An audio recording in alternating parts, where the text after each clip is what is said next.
Un atelier de réflexion stratégique s'est tenu récemment à l'hôtel Tiama en vue de définir une stratégie de commercialisation des crédits carbone excédentaires générés par le projet de paiement pour les réductions d'émissions dans la zone du parc national du Taï. Organisé par l'unité de coordination du PRE avec l'appui technique du Climat Focus et le soutien de la Banque mondiale, cet atelier vise à positionner la Côte d'Ivoire sur les marchés internationaux du carbone, notamment le marché volontaire et les mécanismes émergents prévu par l'article 6 de l'accord de Paris. Le point avec Eunice Bougou.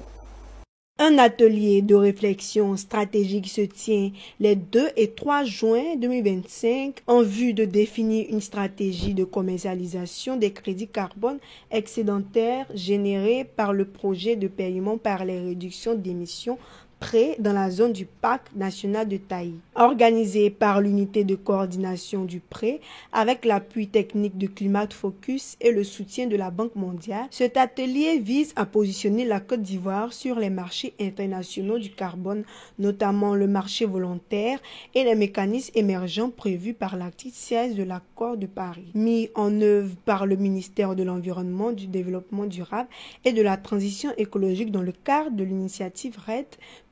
Le projet prêt a permis de générer 20 millions de tonnes équivalent CO2. Cette rencontre-là, elle s'inscrit dans le cadre du développement d'une stratégie nationale de valorisation des émissions réduites excédentaires sur le projet prêt. Alors pourquoi? C'est que le projet prêt a généré des crédits carbone qu'il a vendus à la Banque mondiale. Et nous sommes en passe de terminer notre contrat avec le Fonds carbone de la Banque mondiale, donc 10 millions de dollars, 10 millions de tonnes équivalent CO2 qui ont été générées. Et le programme a permis d'en générer 20 millions. Donc nous avons un excédent de 10 millions de tonnes qu'il est nécessaire de valoriser sur les marchés du carbone en vue donc de pouvoir permettre à la Côte d'Ivoire de tirer le meilleur profit de ces émissions réduites-là, tant du point de vue, on va dire, financier.